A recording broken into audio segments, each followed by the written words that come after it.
Dr. David Hogbin became a hero when he saved the life of his wife in one of Australia's crocodile-infested rivers. But tragedy was about to befall the family in the most heart-wrenching way imaginable. Hit like and subscribe. This is Fierce.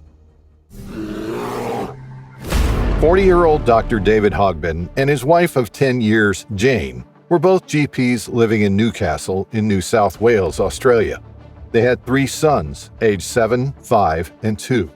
In August 2024, the young family were on a 4-wheel drive camping holiday with some of Jane's family. They had taken their vehicle along the Queensland coast.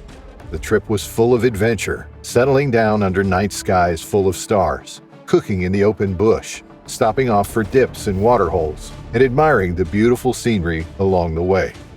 They had even made it to and posed for a photo together at Cape York, the northernmost point of the Australian continent. It was the kind of adventure that David loved, being in the great outdoors with his loving family. But their trip was about to come to a tragic and life-changing end. Along one of their many walks, the young family followed a well-trodden footpath along the Annan River, just outside Cooktown. It was Saturday, August 3, 2024. David and Jane were acutely aware of the dangers that lie in Australian rivers. They never strayed too close to the water's edge and always kept their children at a safe distance. David was fiercely protective of his family. The established path they were following ran alongside the river around 5 meters or 16 feet above the waterline. This was out of reach of any potential danger that could be lurking in the murky water below.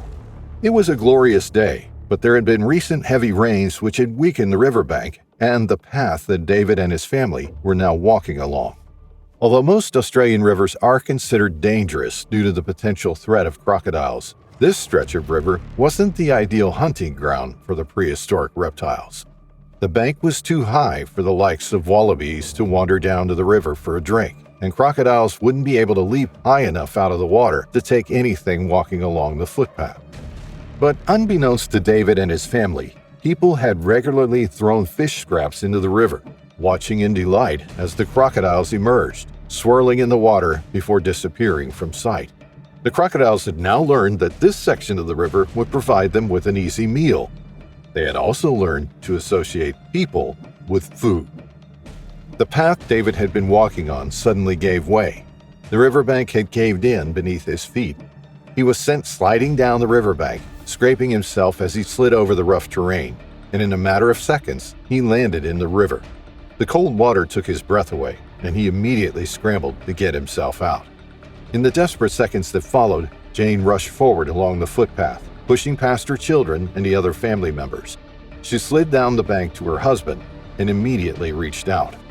But just yards away, the splash had been noticed by something else.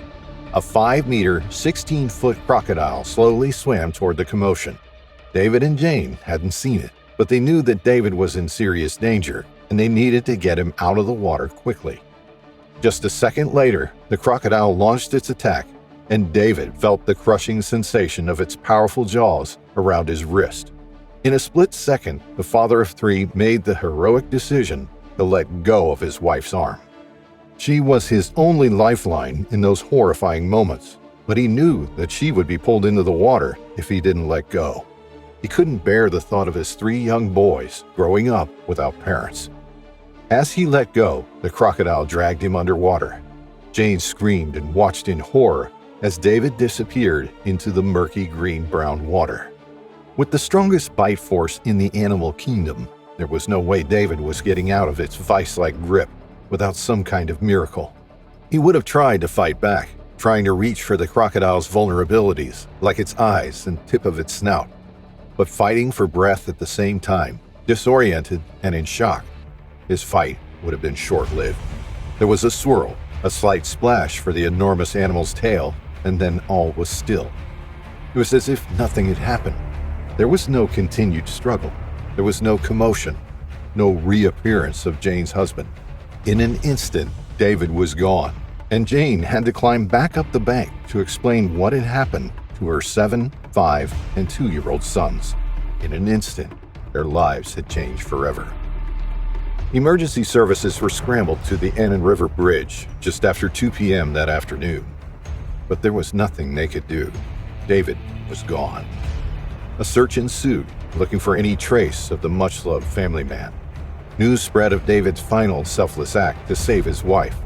It was an act that resonated with his family and friends. It was the kind of man he was, a genuinely kind-hearted soul who touched so many lives. What followed was an agonizing 2 days while the search for the crocodile and David continued along that stretch of river. The family was in shock and they were in mourning. The incredible family holiday that they had been planning for months before had ended in the worst way imaginable. A huge crocodile was found on a Monday evening 2 days after David was taken. It was found in a creek 2.5 miles from where David had been taken and was killed. Human remains were found inside. It appeared that the authorities had caught the animal responsible for David's death, but DNA analysis would have to confirm it. Within 2 days of a GoFundMe page being set up, more than $110,000 had been raised, a testament to how well-liked David was. Following the tragedy, rumors spread about the attack. People believed that David was fishing too close to the riverbank when he was taken. His wife Jane spoke out about what happened to clear up the misinformation that was being spread and to warn others about the dangerous stretch of river. But most of all, she wanted people to know about David. Someone didn't just get killed by a crocodile, Jane said. We have lost a wonderful husband, father, son, brother, friend, and doctor. She reiterated the fact that David and the family weren't doing anything wrong. He was just walking around a corner on a well-worn path. It was just one of those random accidents that happened, and nothing could have been done to prevent. One tiny consolation for Jane was the fact that whilst their young boys were close, they didn't actually see the attack. And if she had been pulled into the water as well, then the whole situation could have been 1,000,000 times worse for the boys and the rest of the family. Jane's family and friends have spoken about how incredibly kind David was, and in his final few years, he had been the happiest he had ever been in his entire life. He always jokingly offered to be a stay-at-home dad and never work again because his children were his #1 priority. His boys will grow up remembering their father and all the adventures they went on in the short time they had together. They will grow up knowing that their father was a hero, and only moments before he died, he couldn't have been happier. He was loving and loyal right to the very end.